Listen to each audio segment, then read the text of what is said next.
and the Manufacturing Alliance podcast. And this is my friend. I'm Justine Ewald from TMA. And we have an exciting new video series for you. It's all about manufacturing and what takes place in Illinois. We are going to meet the people that run these companies. We are going to get on the shop floor and we are going to see what it takes to work for manufacturing. Manufacturing is a thing in Illinois that more and more people are trying to get involved in. And so we're gonna find out the who, the what, the why, and we're gonna get put to the test and see if we can actually do the jobs that the people inside are doing. Where are we today? We are in Prairie Grove, Illinois at Alliance Laser Sales and the Laser Development Center. And I'm a little scared. We got some activities today and we're gonna be put to the test like Tony said. Let's do it.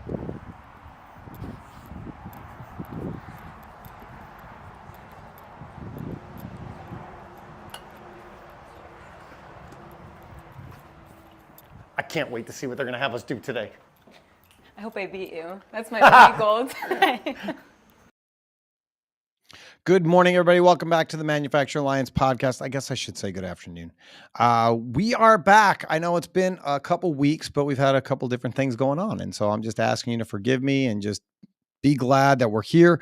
We got a new guest today that we're going to get to shortly. But that video that you just saw, that is the trailer for the series that Justine Ewald from the TMA and I are going to be doing. The whole gist of it is this. We are going to tell the stories of what's happening in American manufacturing businesses and specifically in Illinois.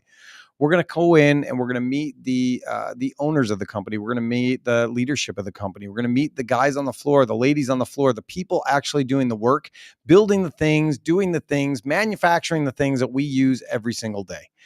We want to know the stories. We want you to know the stories. We want you to know that manufacturing is alive and well and a viable option when you're looking for careers. If you're in school and you don't know what you're going to do with the rest of your life, and maybe you don't want to sit behind a computer, and maybe you want to work with your hands, and maybe you just like to build things. Well, there is a space for you in manufacturing. And our goal is to tell that story and show you the reality of it. And the way that we're going to do that is Justine and I are going to be put to different tests and tasks. We are basically going to be employed for a project. We're not going to get paid for it, but we're going to get employed for a project. We're going to try to complete the project with the help from the people that are there giving us the assignments. And then at the end of the day, we are going to see who the better employee is. Is it myself? Is it Justine? What is that going to look like? And so we're really excited for this. We've got a few people already signed up to be part of this journey with us. It's going to be exciting. It's going to be fun. It's going to be ridiculous. We did shoot a pilot.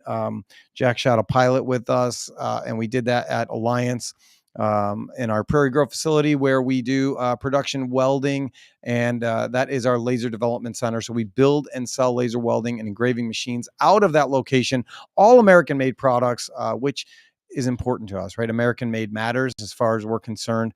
And when you're buying things from Alliance, there's a reason for it, right? When you buy things from Alliance, we want to give back. We want to give back to the organizations that matter to us. We want to give back to the things that matter to us. And one of those is children. We believe that God's children are not for sale, but I'll tell you what, American laser welding machines are. And American laser engraving machines are. And so every machine that we sell, that we build, every ID1 or ID1FW or UR or Advantage laser engraver or whatever that looks like, if we sell a laser welding or laser engraving machine to you, a portion of that sale is going to go directly to the Tim Tebow Foundation to help end human trafficking. It's our part in trying to do something to make the world a better place and to keep our kids safer, which is really what we should all be looking for, right? That's our goal. That's our goal as parents. That's our goal as humans. And so that's what we're trying to do with that. And so if you like that, if you like our show, if you like who we are, if you've watched this before, we would love it for you to like it and subscribe to it and hit the notifications and do all that fun stuff so that you never miss an episode of the Manufacturing Alliance and make manufacturing fun again that we were going to be coming out with shortly. So I'm just asking you to do all those things because you like us. This is a live show. We like to do these things live so that we can have conversations with you, the listener, the watcher, the person that's part of this, right? It's the Manufacturing Alliance. It's not a solo thing. It's all of us coming together for the good of the industry, to help each other, to grow with each other, to share knowledge and be part of something bigger than ourselves. So if you have questions, if you have thoughts, if you're just watching at home or at work on your lunch break and you want us to give you a shout out and say hello, please, please, please just throw your name and your company in the chat, and we'll be happy to give you some recognition. James Kamansky already weighed in, and he said, manufacturing's challenges require innovative solutions from multiple angles. I'm sure we're going to talk more about that. Our good friend Scott Peters says he's glad that we're back. Scotty, I love you. We're going to have you on the show again soon. It was good to talk to him earlier today. So if you're listening with us, go ahead, let us know that you're there, put it in the chat, and let's carry on a bigger conversation. Let us know what you want to hear about. We have our own thoughts on what that's going to look like today, but we want to know what you think. Where do you sit on the conversations that we're having today? What are your concerns when it comes to manufacturing in this crazy global climate and landscape that we're looking at? Do you think things are going to change in 14 days? Do you think they're going to stay the same?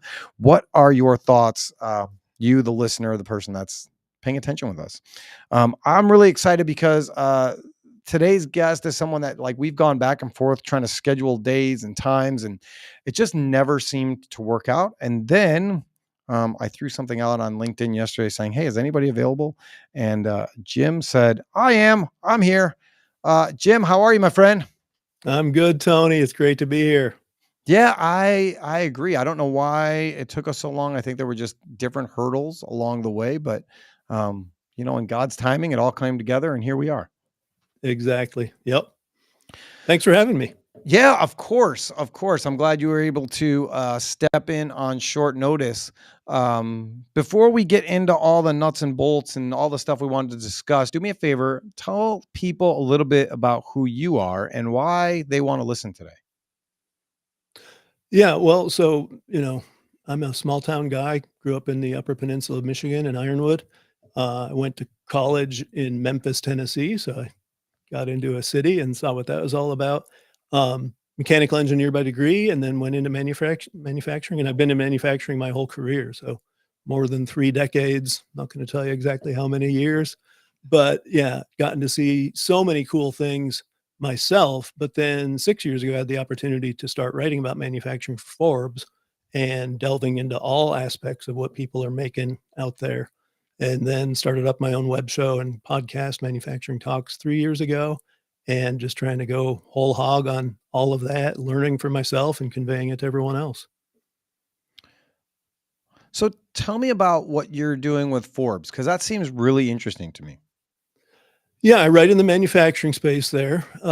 It's really telling stories, number one, of interesting companies that either are doing really cool and breakthrough things or have some kind of, outstanding business model, or just have a really good story. Sure. And then also just telling kind of trends on what's going on in the manufacturing world, especially economically, obviously for the business audience at Forbes.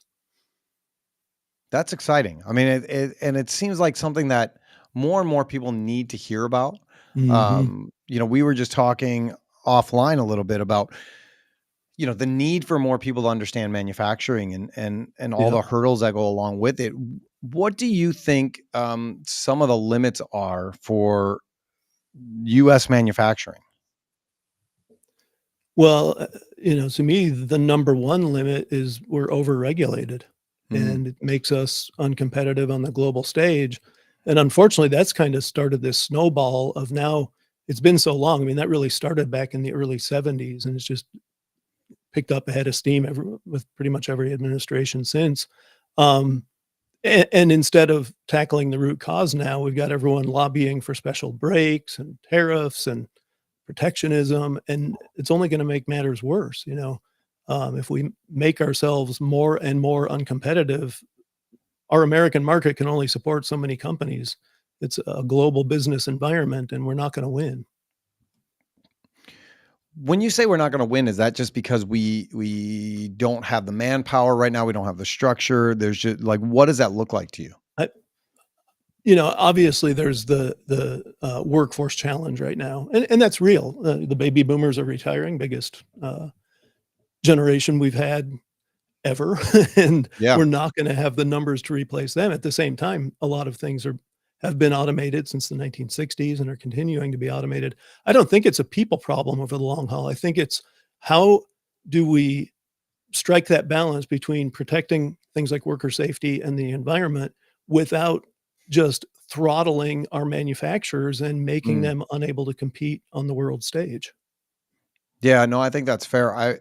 Years ago, pre-COVID, years ago, I was talking to a friend of mine who he works in Washington, and he was asking me questions, and he said, if the US had to, if it came to it, do you think that the US could disassociate itself from China and the rest of the world if it came down to like war and being able to build the things and do the things and manufacture all the things that we need to manufacture in that kind of a global climate?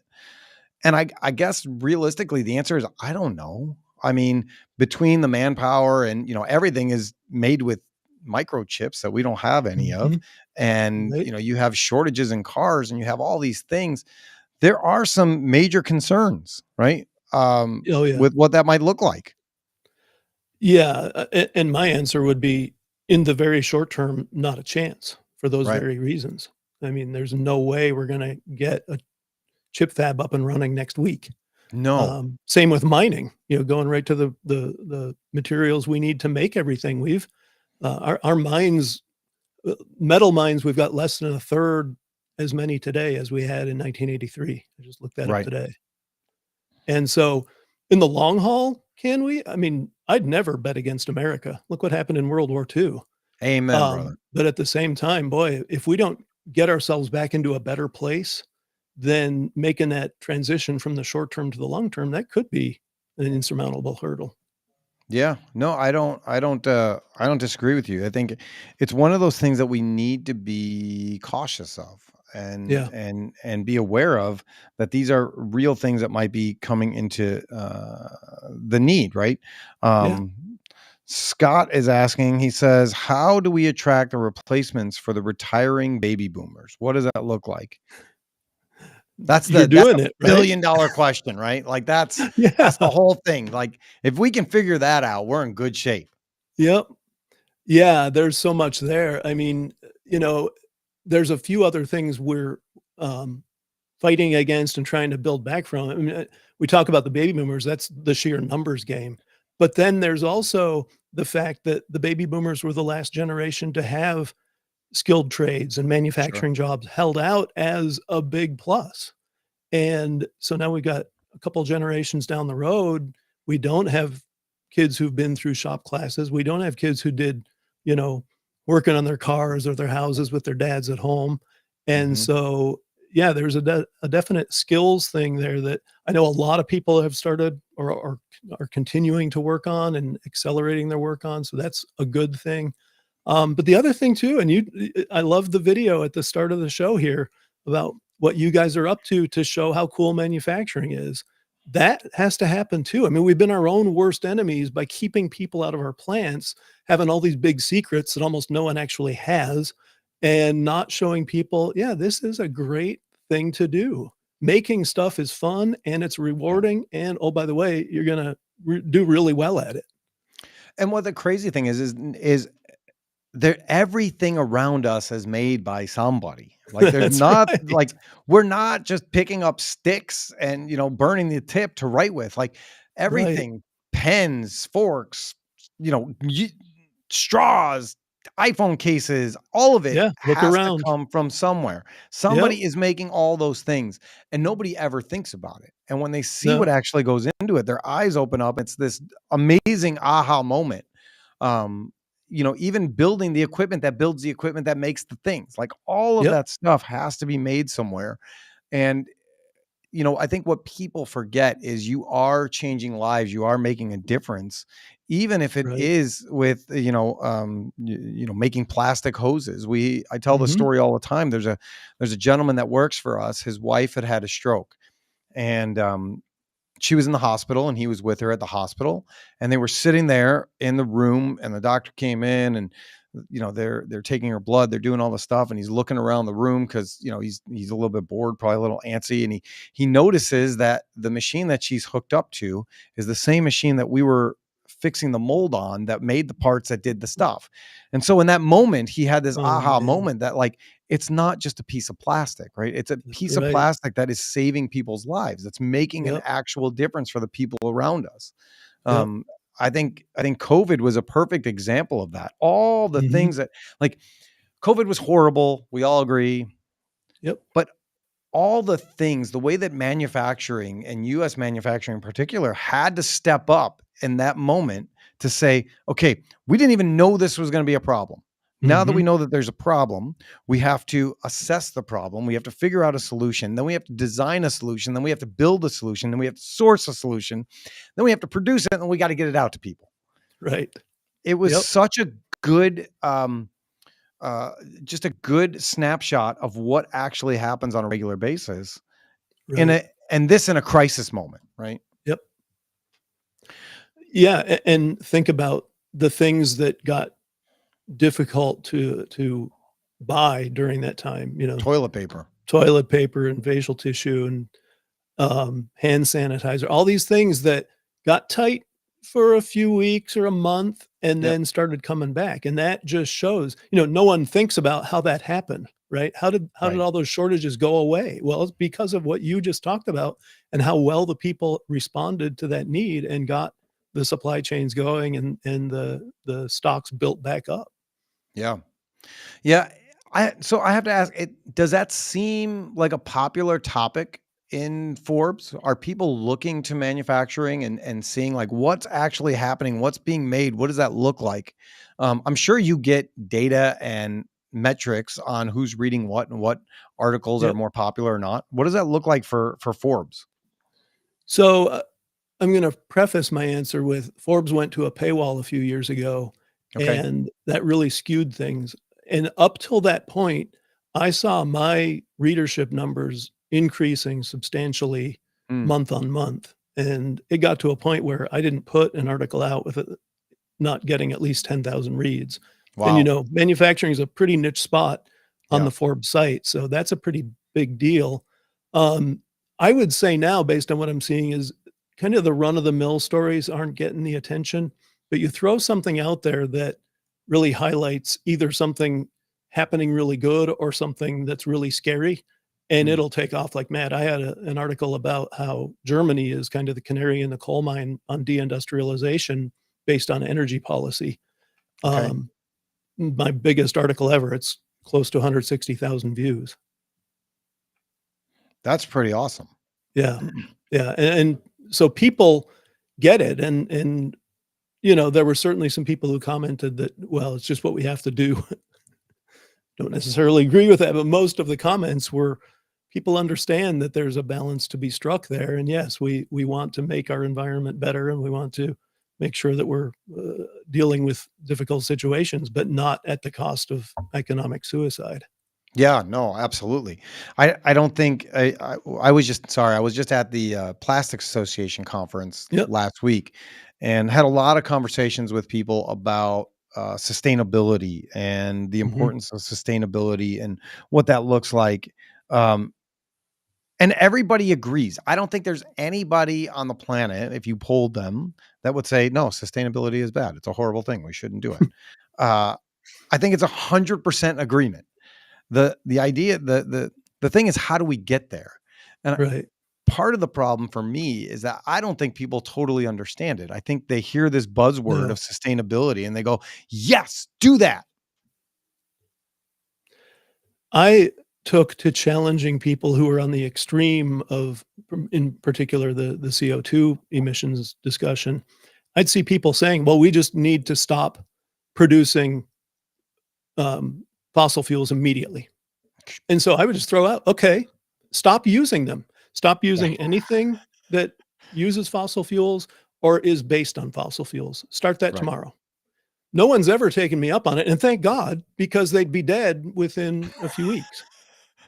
'Cause I Of mean, course. that's not an exaggeration. They would be. No. Everything we eat, everything we drink is brought to us by fossil fuels. Everything we use is made with fossil fuels, and usually incorporates something itself that comes from fossil fuels. Every piece of plastic you see looking around, that comes from oil. Right. And it's beyond belief that people can say such nonsense and actually be treated as though they're serious. And that was like the conversation we kept having, right? Is, people saying, Scott's, chiming in, and I'm going to echo off of this. Sustainability is great. People say that plastic is bad, right? You hear that all the time. Plastic is Right. bad. But in reality, plastic is good. How we manage plastic waste is bad. Right. Yeah. And I think that's totally true. I keep going back and I'll talk to people and say, I remember I'm not that old. I'm 47. I'm not young, but I'm not that old. But I remember doing like Cub Scout drives, right? Or cyclability drives, where we go and collect newspapers or cans or whatever that looks like, right? Because we were trying to save the paper, right? That was the idea. We don't want to cut down any more trees. We want to save the paper. And so you would go to the grocery store and they would say, is a plastic bag okay? Because we want to save the trees. And I applaud it. That's great, right? Like save the trees. But now you go to the store and they say, is paper okay? Because plastic is horrible. Right. And it's just this switch of identity and thought of which one is worse than the other one. Yep. You hear stories all the time about like the reusable shopping bags that are actually worse for the environment than the skimpy little plastic bags because of all the glue that has to go into it, the manufacturing process that has to go into it, the emissions that go into it, like all the things that have to happen, unless you're like growing your own straw and building a bag and doing all those things. There's so many things that people don't take into consideration. Just, oh, that bag is bad. Yep. And I think it causes a rift. It all goes back to exactly what you said a few minutes ago, though. People not understanding how things are made and where they come from. And so it's easy to work from that ignorance. Yeah. And like I said, we had multiple of these conversations on, the idea of sustainability and to a person. Well, the other thing I'll point out is manufacturers have been doing sustainability long before that word ever gained currency. I mean, manufacturing is all about eliminating waste. Correct. And so that's what I keep pointing out to people is doing sustainability isn't doing anything new. If you're cutting your water use, if you're cutting, you're say upgrading to more efficient boilers, whatever, there's manufacturers who are doing all those things constantly. And what I love, I don't know if you're familiar with a guy named Victor Maka, the Beauty of Steel Project. But I am not. So you should look him up. I mean, this guy's dedicated his life to documenting in photographs the world steel industry. Okay. And that alone is just an amazing project. But then I love what he says, and that is, we've got to stop apologizing. Everyone keeps saying, well, we've got to shut down all our blast furnaces and go to green steel. Maybe so. Again, maybe that happens over time, but can't shut your blast furnaces down and not have new steel being made right now. Correct. And in the meantime, steel is what built civilization. And so stop apologizing, point that out, keep working toward that long-term future. But in the meantime, also keep making steel because we have this standard of living to keep up. Yeah. I mean, go to Greece, look at the Acropolis or any of the ancient ruins. They're ruins. They're not buildings. They have fallen down. Stone collapses. It doesn't last forever. I agree with what you're saying that, businesses have been doing this. Manufacturing has been doing this. They've been trying to figure this out for a very long time. And I think people want to be part of it too, right? You think I before I had these conversations with people, I used to think I'm doing my part. I got my big garbage can and I got my little garbage can, and my little garbage can has my paper and my plastic and all my plastic stuff and everything that I think is recyclable. And then the other one is just like the waste. And you come to find out that that's not the way that works.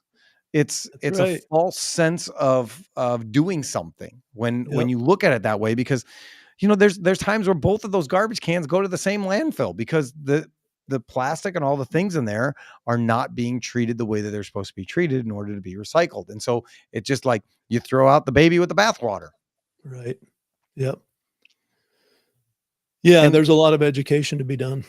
I mean, I just read an article today. Everyone needs to read this article about what's happening with the inflation, I'm going to do air quotes, Inflation Reduction Act, which is just larding I mean, I have a problem with it larding manufacturers with printed dollars. You Sure. know, there's too many people in manufacturing cheering that. But then I just find out today there are literally billions of dollars going to these nonprofits that are really just the politically well connected. And Ah, so all your tax dollars that you think, you're cheering, oh, inflation reduction. No, they're going to pay off people who have the connections. It's sick. And so, yeah, I would encourage people to go beyond the headlines, do your own research, look at what it really takes to make stuff and where we stand, competitively against our international other folks out there, the Chinese and the Mexican. Now Mexico's looking like they're going to ramp up hugely because of yep, environmental considerations in America. That's just nuts. And yep. I keep saying, with regulations as they stand today, this isn't adding anything more. The regulations with the EPA power rules that came out and all the moving us toward EVs and all that, they will drive most of the rest of American manufacturing offshore in the next 10 to Mhm. 20 years if they're not changed. And I think what's kind of silly about that is like you look at the it's a global thing, right? It's not a US thing. It's not like, when No, people when definitely people not. talk about global warming or climate change or whatever you want to call it, I personally am of the opinion that maybe the Earth just hasn't gotten to the temperature it's supposed to be. Like God hasn't told us when we get to this is where it's supposed to be. Maybe He's still raising the temperature little by little. I don't know. I'm not God. I don't get to be God. I don't want to be God. Um, but there's so many people hyper focused on what's happening on US manufacturing, and Correct. we actually do a pretty darn good job about it. Yep. The issue becomes the rest of the world, right? The global part of it is the thing that Yep. we can't control. Yep. And as we're offshoring things and getting things built in different areas, um, that continues to grow because, like you said before, we have the regulations, we have things Mhm. in place to try and make us better. At some point, you got to have a break in that, though. You can't just keep beating it to death. Yeah. One of the challenges I talk about is, you have consumers. Consumers want, right? Like we all want. We said that we all want sustainability. We all want Yep. recyclable products. It makes sense. But here's my question: are you willing to put your wallet where your mouth is? Right. Because if you're not, then it doesn't make any difference. You can't Right. sit there as a consumer and say, we need better wages, we need better healthcare, we need all this free, we need recycled products. But listen, for me, I want this tomorrow and I'm going to buy it from Amazon. Right. Yep. You just lost. Like you lost the whole argument. You can't have all the things. Like, Yeah.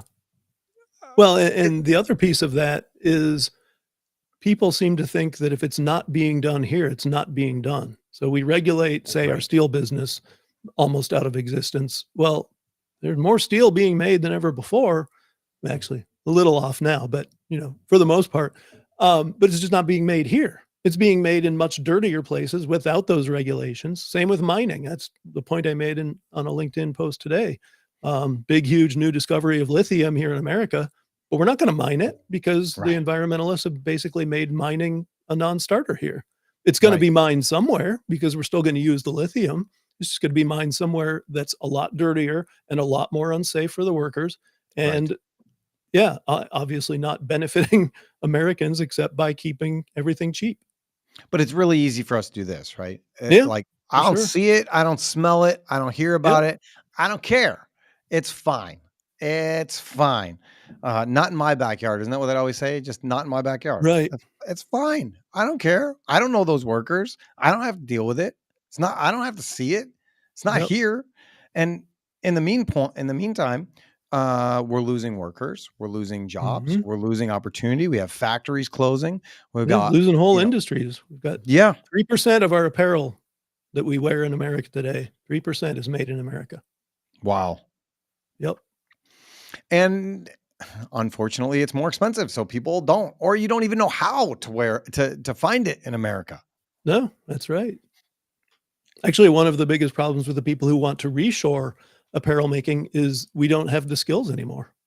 Mm. I think Another that's one of those short-term problems, right? We can get the skills back, it just takes time.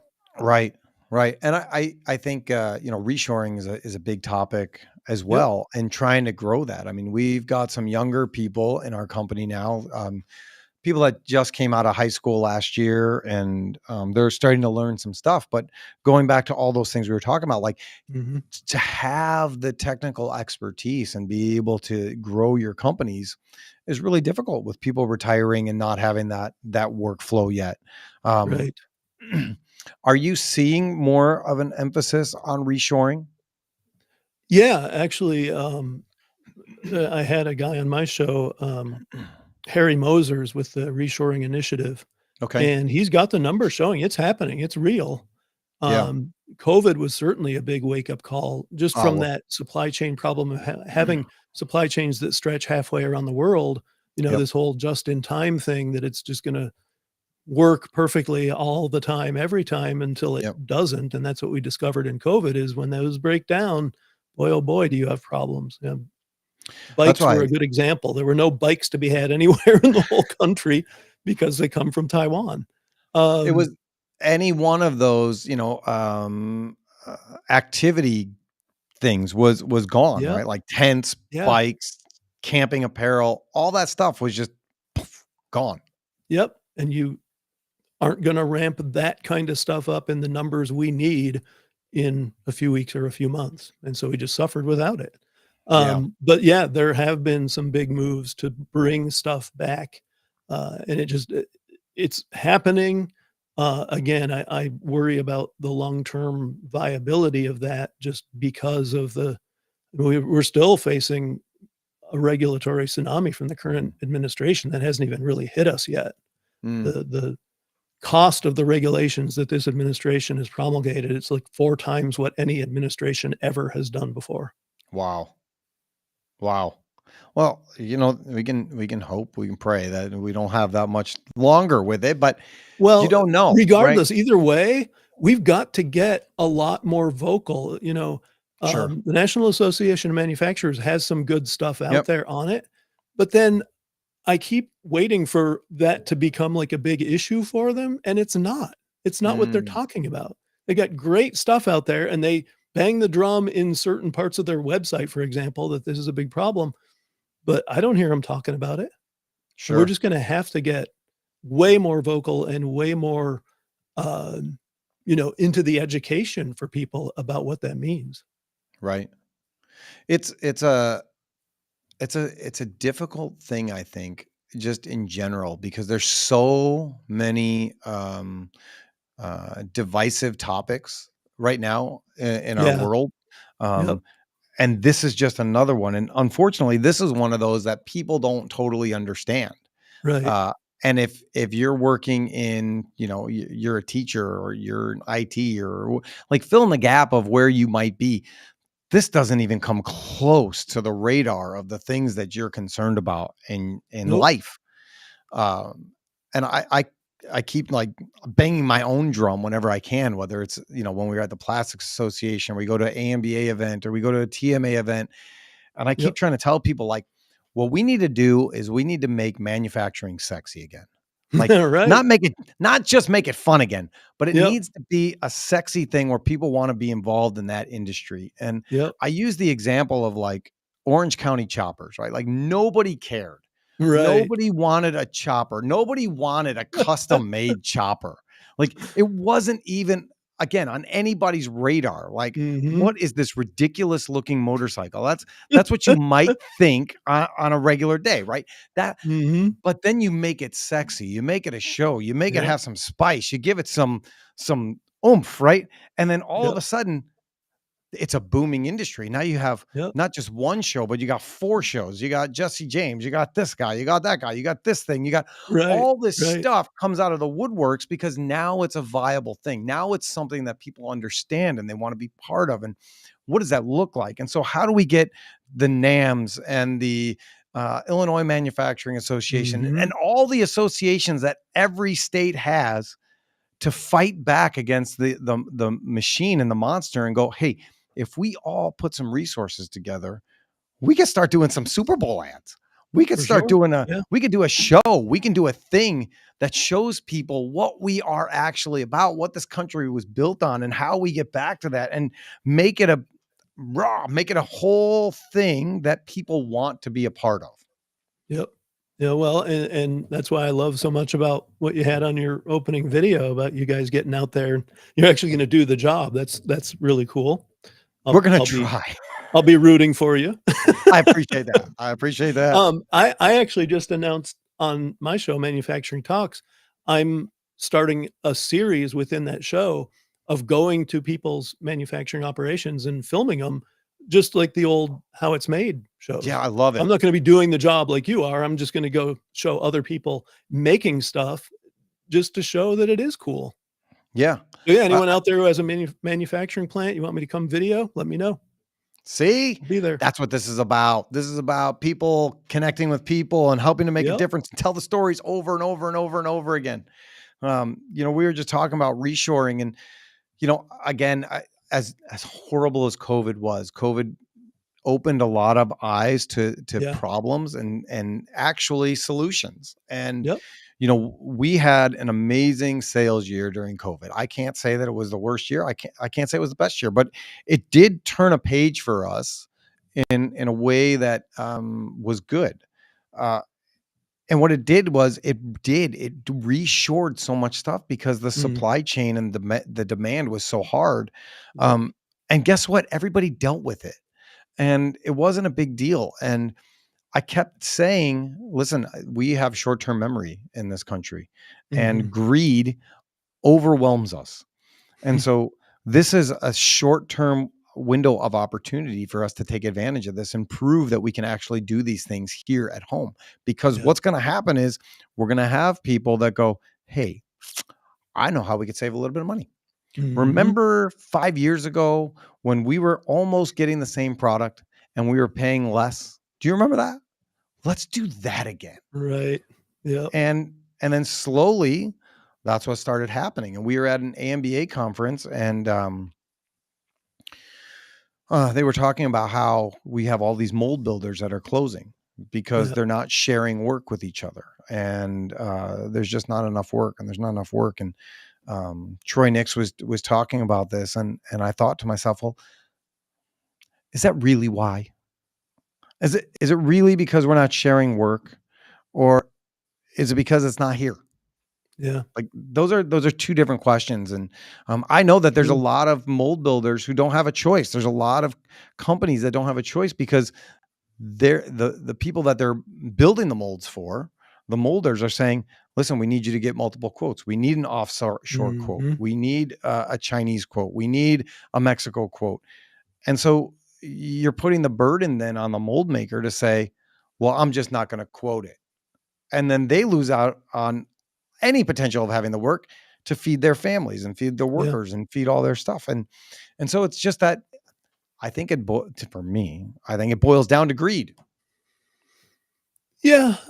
There's definitely that element for sure. What I like to focus on though is what is it that's making it where we can't compete with Mhm. the folks in China, with the folks in Mexico. Sure. And for that, what do you see? I mean, what's that answer? If somebody were to ask you, Like what do we need to do tomorrow? Is it the regulations? radical deregulation. Yep. Mm, It's tough though. The problem with regulations is the people who ostensibly benefit from them. And that can be, the people living next to the plant, or it can just be some environmental group that has that as their focus. sure. They're very, they're a small group with a intense focus on that particular thing.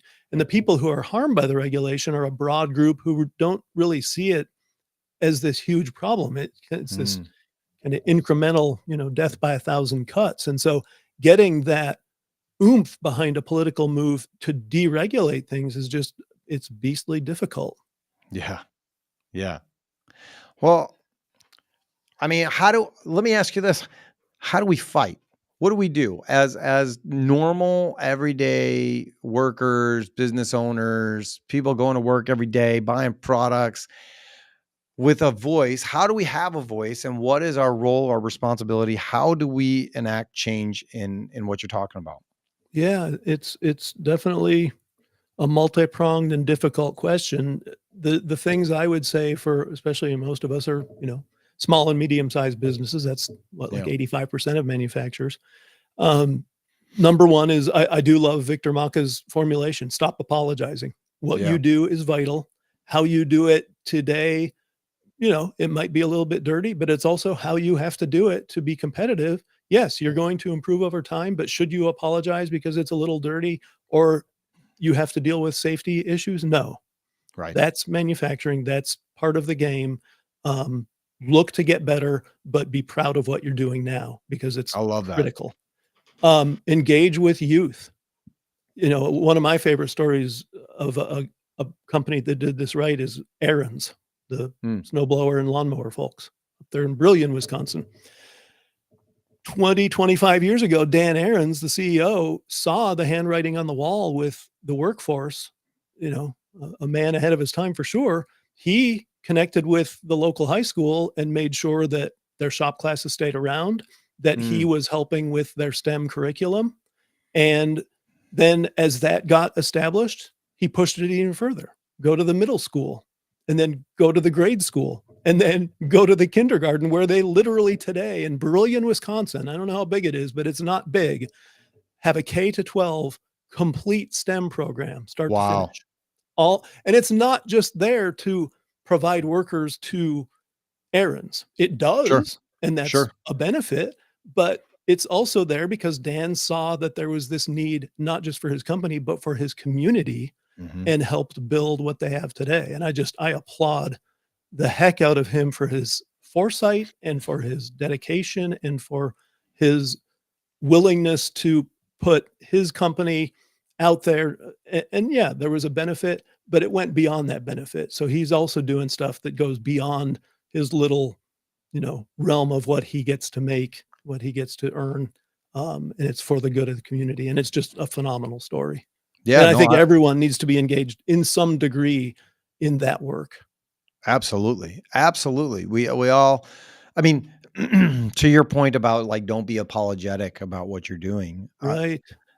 I Yep. think Stop it's apologizing and let people see what you're doing. yeah, I think it's imperative that everybody in manufacturing tell their story about what that looks Yeah. like. Yep. Nobody is going to toot your own horn. Nobody's going to toot your horn. You got to start shouting it from the rooftops about what we're doing and what that looks like. And Right. that's why I love LinkedIn and all of Yeah. those socials, Yep. right?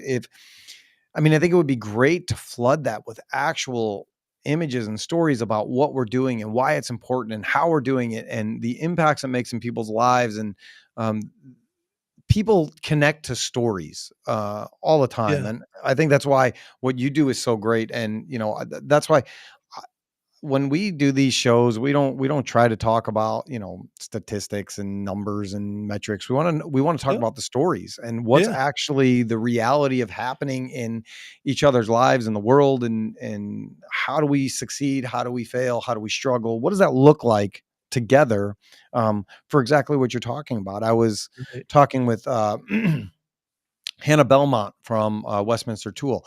And she was talking about how she needed to get back from the plastics conference because they were going to host, I think, 100 grade school kids that Oh, next day. excellent.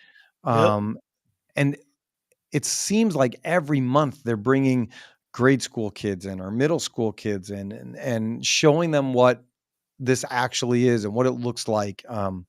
remember Here we stories go. of Wepco Tool there in Connecticut also, where they had they made like a little phone holder, like a little plastic phone holder, Yep. and they showed the kids what went into that and how it happened, and then they started asking them, "How would you make this better?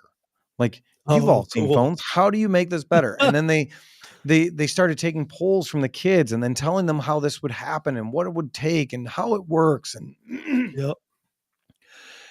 I think those are the things that kids need to start understanding. Yep. You have kids in the high school, and my daughter, she makes me laugh because she says, I'm learning the math. I'm learning we use math as an example, and math is important.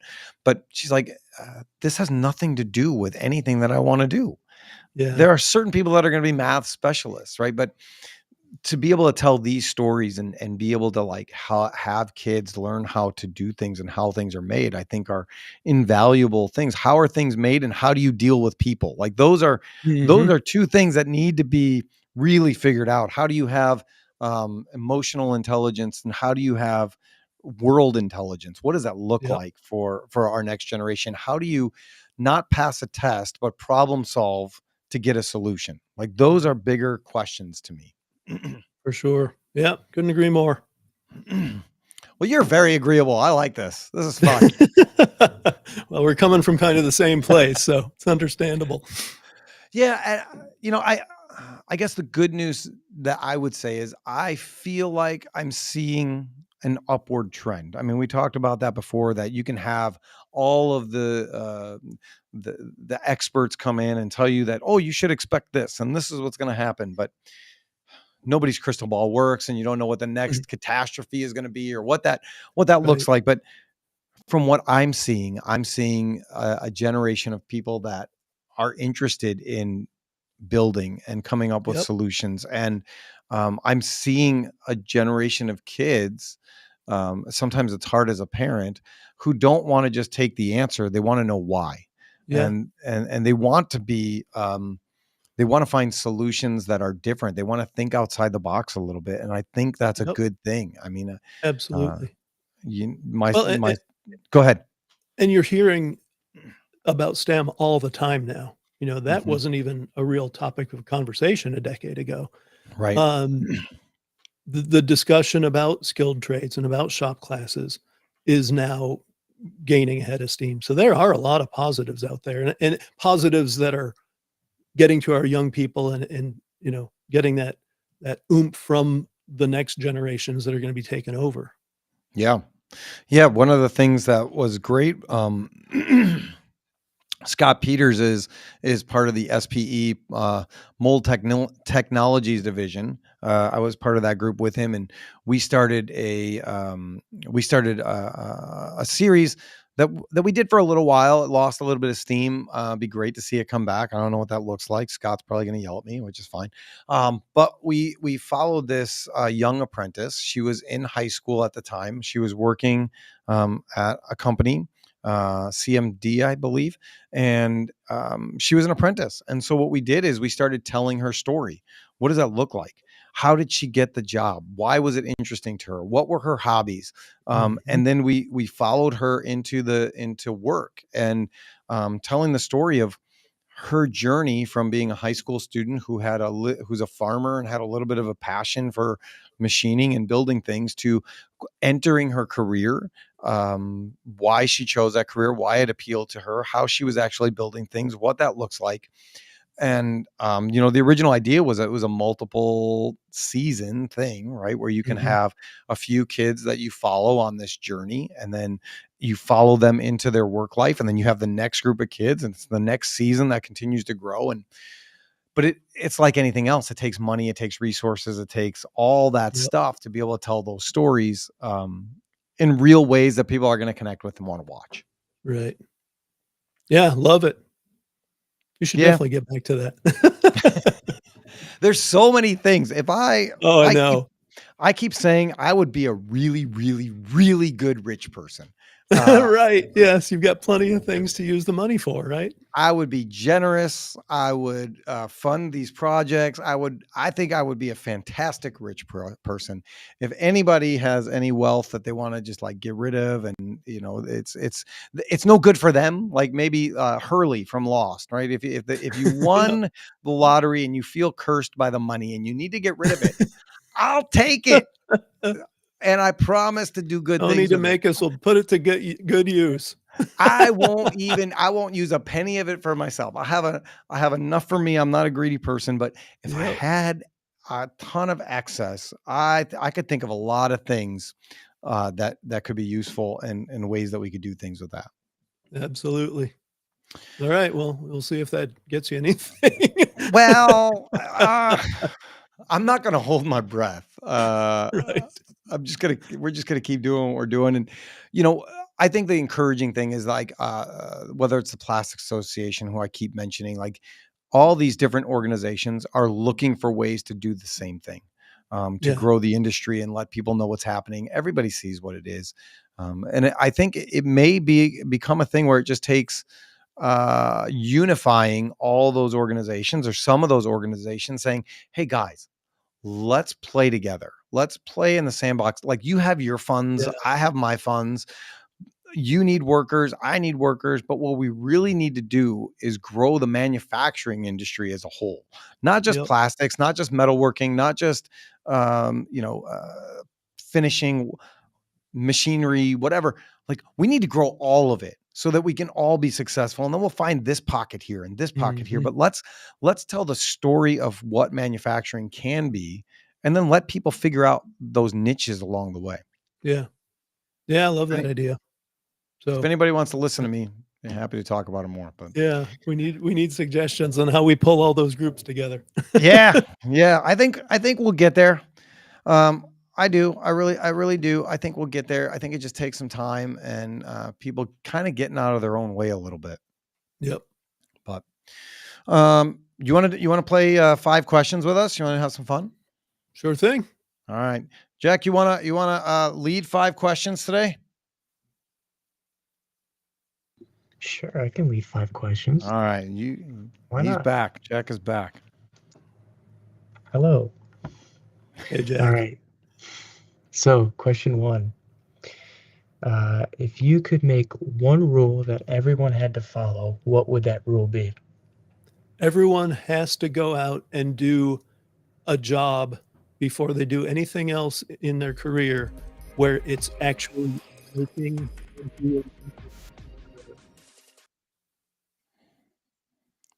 So anybody has to go out and say that one more time. World. Did you get all that, Jack?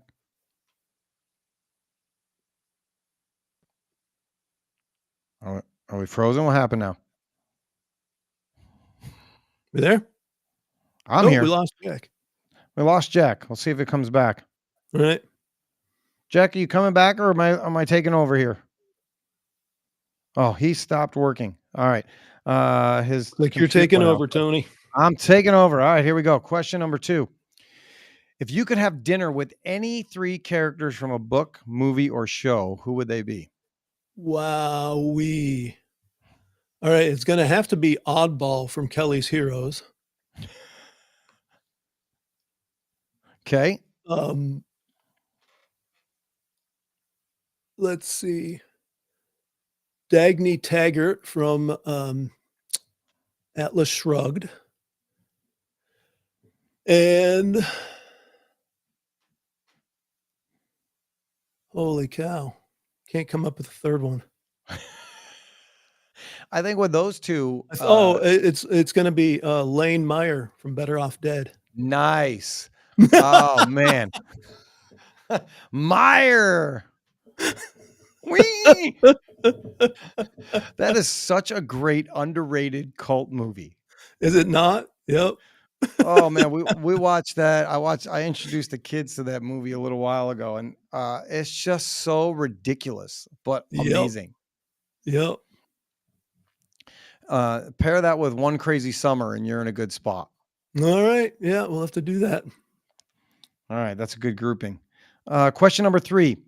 What are you most proud of that you never have a chance to talk about?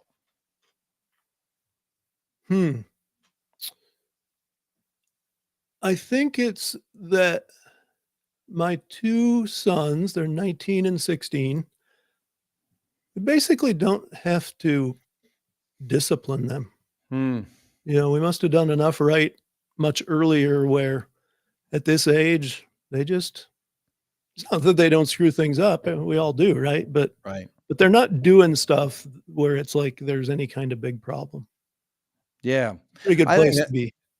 I think that's a great one. That's a fantastic answer. And, I think I would echo that sentiment. I feel very blessed to have the children that I have. And Jack would even tell you if he didn't disappear that a lot of it is not due to me. Well, right. That's a fact. But there's a lot of times where, I talk to Jack, and I'll tell him, this is my son who I love and whom I'm well pleased.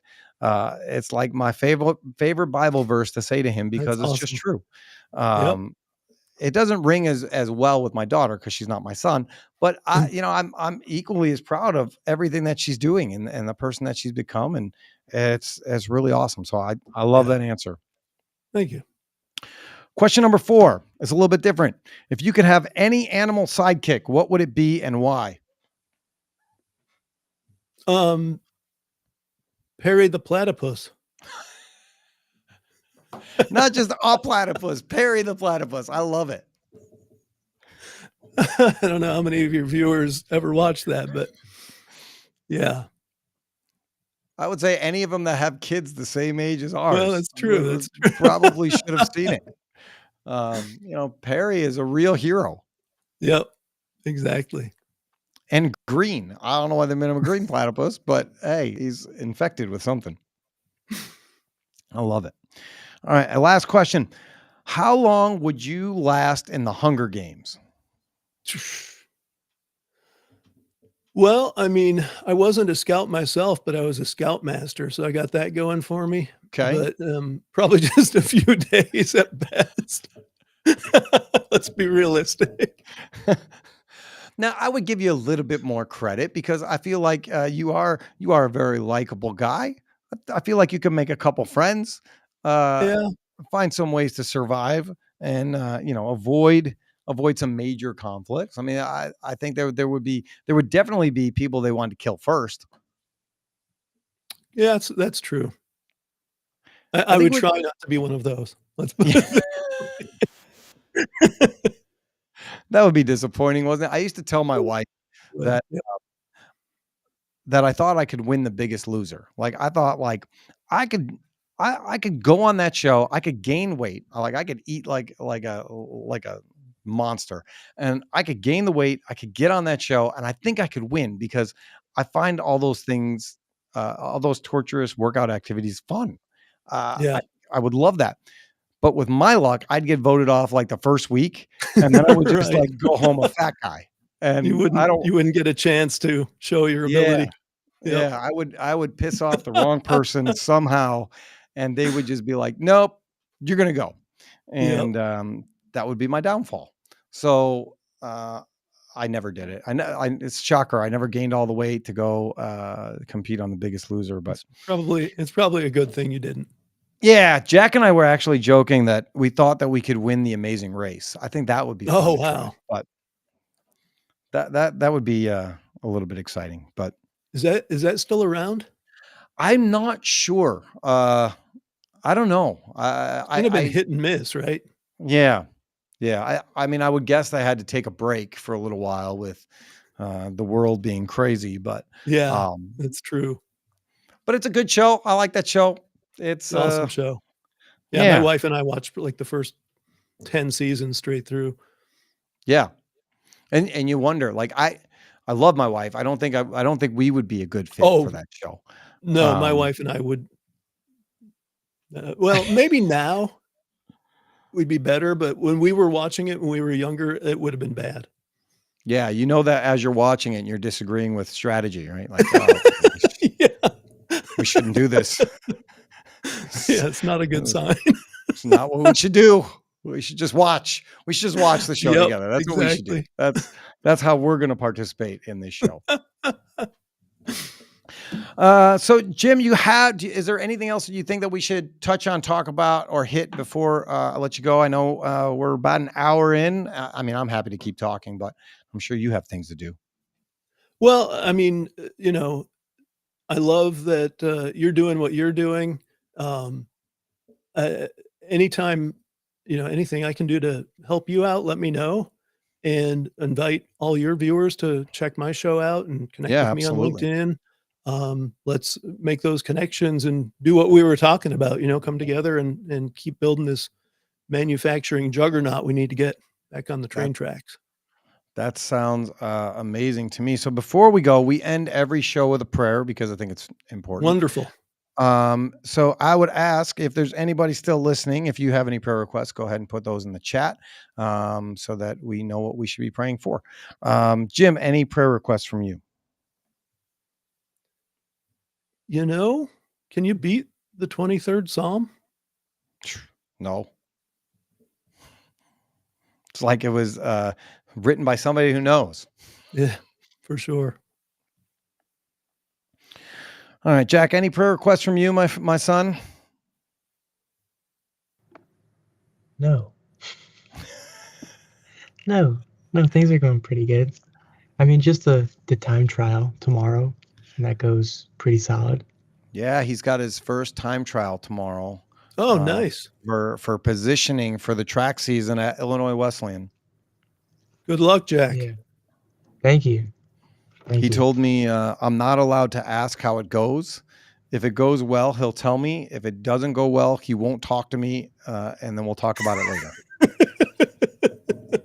I said, so I can't ask. He said, if you want to stay undelivered, you can ask. But if you don't hear from me, leave it alone. I think that's pretty fair. I appreciate that you set the tone and we had that conversation, because, that's the strength of communication, right? Of being able to say, Dad, this is what I'm going to need from you. There you go. Either way, this is what I'm going to need from you. Yep. So, but I will definitely be praying that it goes well. So, all right, I'm going to, I don't see anything else in the chat. I'm going to pray, and then I will let you go, and we will move on with some things. Oh, Heavenly Father, thank you for today. Thank you for this time with Jim and this conversation. Thank you that you made him passionate, and you made us passionate about what we're doing, and ways that we can brighten people's lives and bring them direction and hopefully some laughter and some information. Thank you for the technology that you put in place, and all the things that you do. We just ask that in this season of the unknown and the crazy and the worrisome, that you would be able to calm our anxieties, and that we could put our focus on you and remember that it doesn't matter who the president is if we know who the king is. And so as we have these next few days of people being hostile and crazy, and it bleeds over into whatever it might be, let us focus our eyes on you and who you are and how you can change our lives, and only you can change the world. And so we give this time to you. We hope that it glorifies you and all that we do. And it's in Jesus' name we pray. Amen. Amen. Oh, Jim, thank you, my friend. I appreciate that we finally got to do this. For sure, yeah. I got to get you on my show, so we need to talk about that. Yeah, we'll just schedule some dates. I would love to do that. I love talking manufacturing and the importance of what that looks like. But I appreciate your passion and your interest, and you reaching out and saying, "Hey, I'm available. Let's do this," and making sure that it happens. So thank you for all that you do. I really appreciate you, and I can't wait to come on with you and see how this is on the other side. I don't get to do that very often, so it'll be fun. Yeah, cool. I'll be in touch. Thank you. Sounds good. Have a good one.